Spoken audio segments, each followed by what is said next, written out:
Hi everybody, and welcome to video number 3 in this online workshop series. So today we're going to be doing a complete demo, a portrait in graphite on toned tan paper made by Strathmore. It's a 400 series paper. So I begin the block in and I'm using the freehand method with an HB pencil. You could use other types of pencils, a 2B or what have you, but you'll notice that I don't use an eraser a lot because by laying down lines really lightly, what happens is you get this really dynamic sort of drawing. If you lay down, if the lines are too dark, either by pressure or using a softer pencil, you have to erase things if they're wrong. Whereas by doing it the way that I do it, where it's really sort of light lines, I begin and you can see I start to make some lines darker, like that one there. And I call that locking in. So once I've got the line and I'm like, this is in the right place, the mouth is in the right place, or the corner of the mouth is the right place, then I lock it in. The problem is that as you start to work too dark, then you'll have to erase things, and that's not necessarily a bad thing. I mean, you'll notice that I use an eraser as well. But if you can keep the lines really nice and light, then as you're working it gives kind of an extra element to your drawing. Okay, so this drawing is going to be done, as are many of my toned portraits, in two types of pencils. One is graphite and the other is the white, in this case pastel. I mentioned it in the earlier videos that depending upon the brand, some brands call them white pastel, some brands call them white charcoal. It's essentially the same thing. So I've blocked in now, and I'm going to start in with my white pastel in this case. And as I said, depending upon the brand, white charcoal, white pastel, it's essentially the same thing. People ask, why do you do the highlights first? Well, it's more of a technical thing. So there I erased, and the reason I erased is the line was too dark. So a technical thing when you work with these two mediums is that they don't actually like each other very much. They don't play very nicely together. You can layer, as I mentioned in video 1, you can layer graphite over the white pastel, but you cannot do the opposite. It muddies up and it creates a phenomenon known as bluing.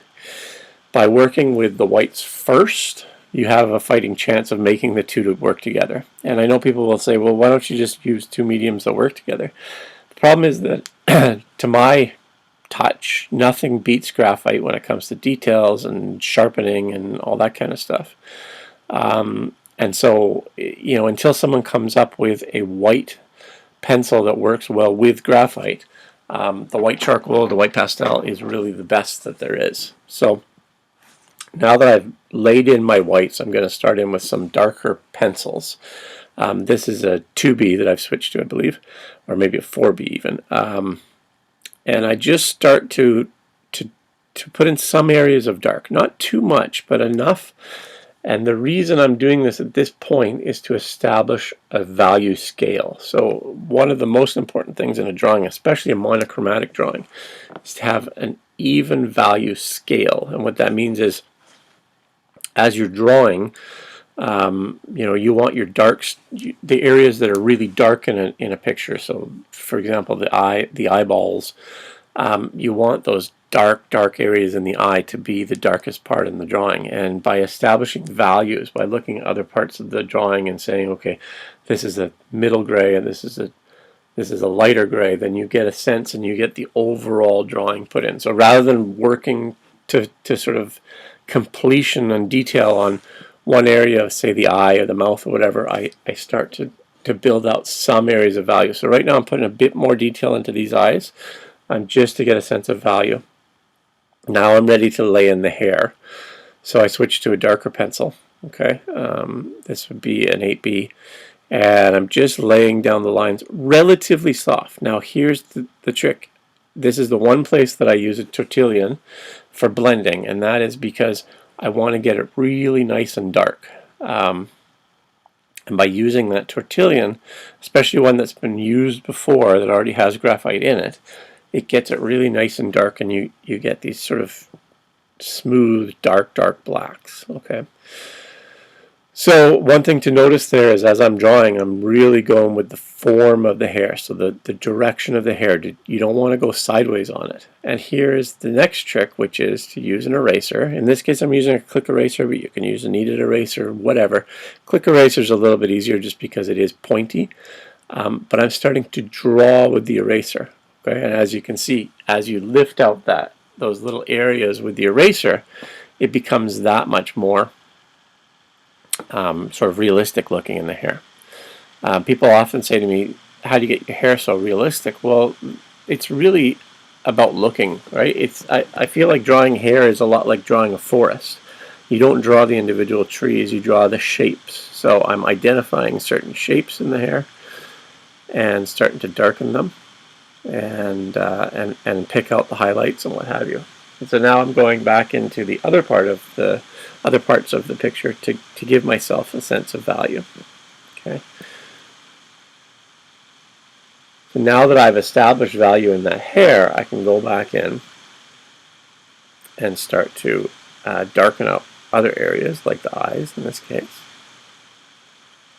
Now you're starting to see in this picture that there's some graphite shine happening, and we talked about that in the other video. As I'm doing the videos, I try to adjust my lights, but here I haven't, and you can see how graphite shine can affect a picture.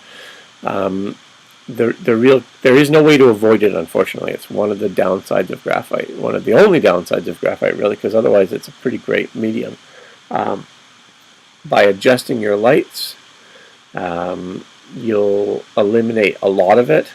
When I photograph my art, I almost have no graphite shine, simply because I do adjust my lights. So you'll notice there's just little subtleties, and as I've mentioned in other videos, that one of the most important things with graphite is understanding your touch, the pressure that you're putting on there.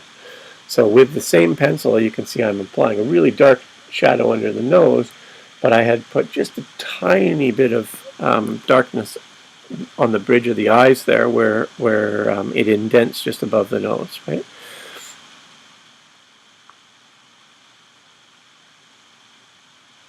And filling in some more rendering. And at this point, I'm only working with a few different pencils. So the white pastel, a HB, and a 4B, and an 8B, and that's it. So I mean, really, that's all you need when you're working with graphite, is just a handful of pencils. There's not, 3, 4, 5 pencils and you're set, which is one of the really nice things about it. You can travel light with it. It's not a super expensive investment, a pad of paper and 5 pencils.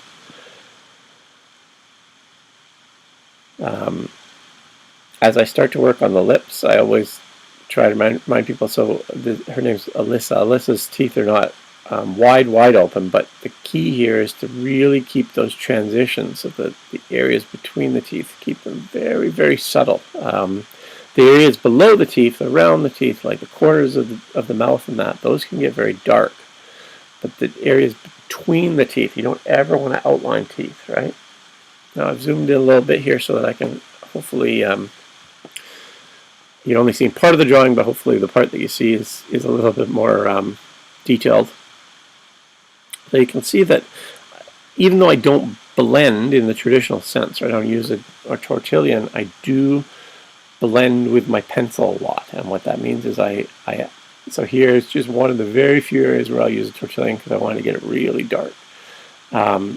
With my pencil, I blend by sort of creating more and more layers over top. And by doing that, as I said, you're essentially blending with graphite, which makes it a lot more it works within itself a lot better. It's not a question of having one area that's a little disjointed from another.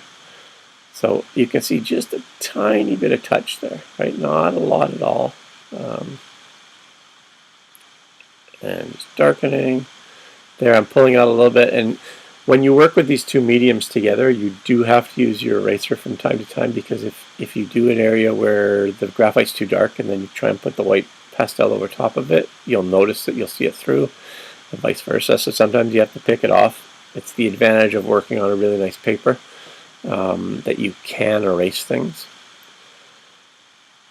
And so I'm continuing there. I'm sharpening up lines. One of the really important things is in any art, but certainly with portraits, is working with hard versus soft edges. So you'll notice that in certain areas, like the line of her cheek where it meets the hair, I've got a very sharp edge. In the focal points, like the eyes, very, very sharp edges. The corner of the like the inside of the corner of the mouth, sharp edges. But then other areas, like the corner of the mouth on the outside of the mouth, I've got softer edges. So it's important that you have areas that are really dark, really sharp, that sort of lead the eye around the portrait. Landscape painters think about this all the time, right? That they want the viewer to look at a landscape, to focus in on a focal point, to move their eyes around and stay within the frame. Portrait is the same way. And people don't necessarily think that because they think you're drawing a specific person, so you're just trying to be accurate, but you're also creating certain key elements that make the person who they are. Okay, so here I'm continuing to add more values, sharpen up areas, and sort of pull the whole thing together. You'll notice that I haven't started on any of the right side of the picture, and that's because I'm right-handed and I don't want to smudge the paper. I do use a clear acetate from time to time to keep my hand off of the surface of the paper because this is a relatively quick sketch. It was probably about 2.5 hours altogether of working time. I'm not as worried, but certainly when you work with a drawing, especially if you're on it for a long time, you want to watch the side of your hand, both smudging the paper but also releasing oils from your hand into the paper, which is certainly not something that you want to have happen. So I'm still adding darkness, and there I'm sort of picking out highlights, and as I said, it's almost a process of drawing with your eraser. Now at this point I haven't decided, as you can see in the reference photo, Alyssa has some really neat tattoos, and I haven't decided whether I want to include those or not. I'll let you in a secret that I did include them, but at this point in the drawing I still haven't decided, and the reason why, even though they are a part of her and they are, you know, one of the things that makes her her, sometimes we make a decision with things like jewelry or clothing or tattoos whether or not we want to include them. Obviously if it was a portrait commissioned by her or by her family, then we definitely want to include them, but if it's something that we're just doing for ourselves or we're just trying to figure out, you know, how we want this to work, may or may not. Okay, but I will, and that's coming up pretty soon. So one of the things when I draw hair, a lot of times I'll pick up the pad of paper and put it in my lap. That's obviously not possible for a demo like this, so I've turned it on its side.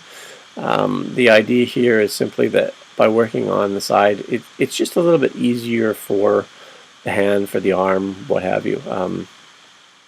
It's all about creating the right sort of flow with the drawing, and especially with hair, you really want the flow to be accurate. You want it to be the way that the hair is, the way that the movement is, because those lines that you're making are what guide the eyes, right? We're simply making marks on paper, and we're trying to make something representational, and the direction of your lines, the intensity of the lines, those are all crucial elements for doing that.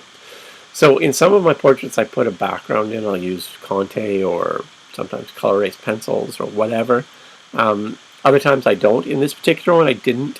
The main reason is the hair. I just wanted to, because I'm demoing how the hair comes together, the curls of the hair, that sort of thing. I didn't want to, but it's certainly something that you might want to do in some portraits.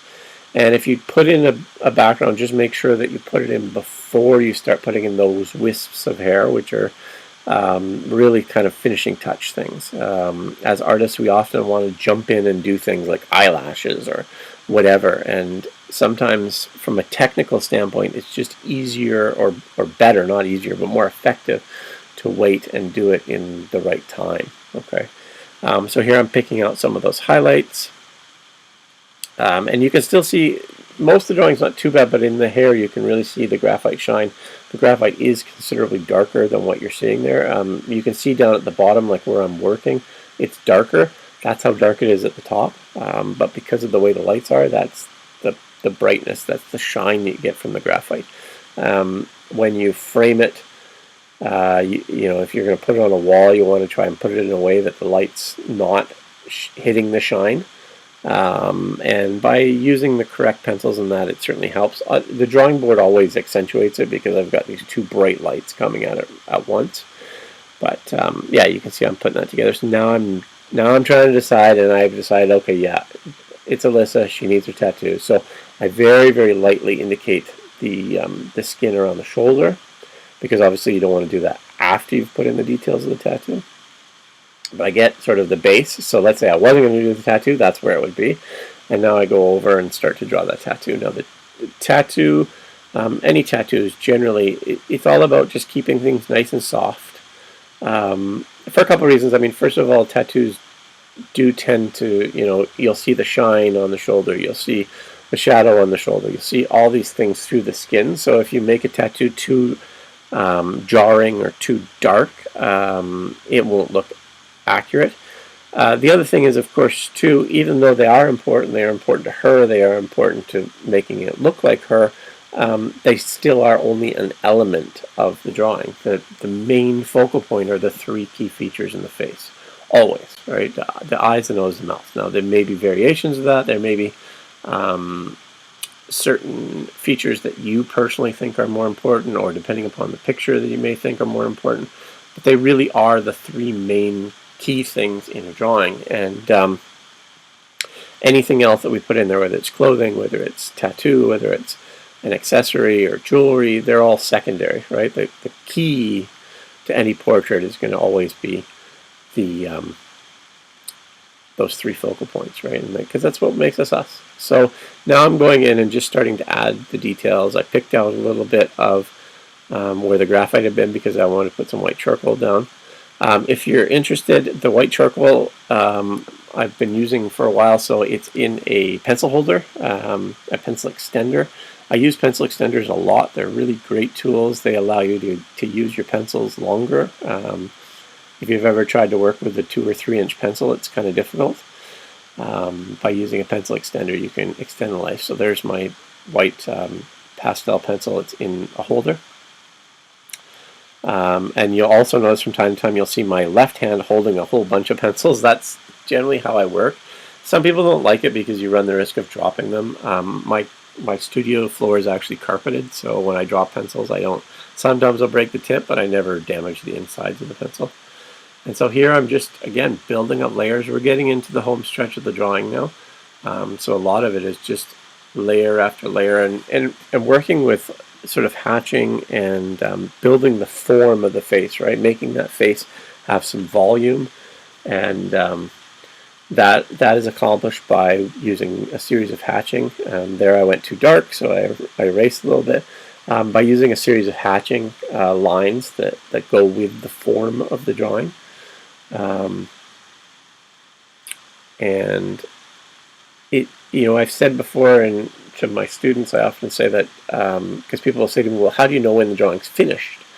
And I always say it's a bit like popcorn. When you pop popcorn, you know, it starts off and you know it's not finished because it's hasn't even started popping, and then as it starts going, as your drawing starts going, you get further and further along, and you say, okay, yeah, this is coming together nicely. The popcorn is popping, and then at a certain point, you know, the popcorn is going like crazy, and then it starts to slow down, and you hear pop, pop, pop, and it's much slower.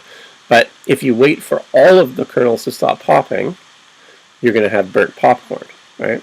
Whereas if you take it out, you get a sense of, okay, I'm not hearing as many kernels popping, I'm not hearing that much with your drawing, I'm not starting to see all the little things that I need to fix, and that's, to me, when you know that your drawing is finished, right? You're getting into those fine details, like here I'm adding dark black. So I'm using an 8B pencil, just from you could use, like we talked about in the other video, you could use something like a carbon black. sometimes the carbon has a bit of a shine difference in the graphite, and I worry that if this gets framed up, it'll be a problem. If you use exclusively graphite, then the shine is always going to be the same direction, so it's easier to match the light to the frame. So that's one of the sort of downsides of some of those darker pencils.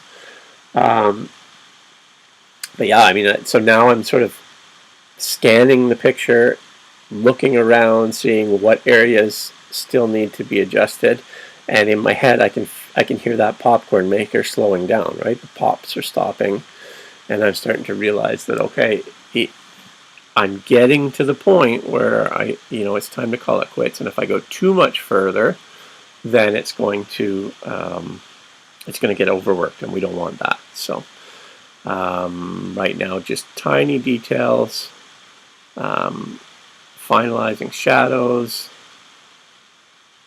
You can see there's an area that I actually erased just a tiny bit, about 3 times, because it just didn't quite work out. But there, I got it right, got the shape of the nose right.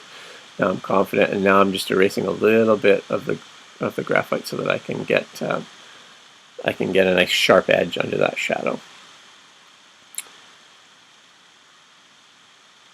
And so at this point, often I will step back. Sometimes I'll put the drawing aside for a little bit and come back to it a day or two later and say, is it finished? Is it right? Is it done? Because sometimes we need to think on this stuff a little bit, right? And yeah, you can see even how, as I put my pencil down, I work on an area, and then I'll pull back for a little bit and I'll think, okay, what else is there? What else needs to be indicated? What have I missed? Often at this stage I realize, in this case I can't see Alyssa's ears, but a lot of times I forget the ears. No idea why. We all have our things. I forget ears. So here I'm just going to pull out a few more stray hairs, because in the reference you can see there's a little bit more. And that gives it just that little bit more life, and finalizing some details. But that pretty much does it. I'm going to probably go over a few more little areas, and then call it a day and sign it up. As soon as I finish signing, 99% of the time I'm done and I don't come back to it. So hope you enjoyed this, and I'll see you in the next video, where we will talk about working in colored pencils. All right, thanks very much.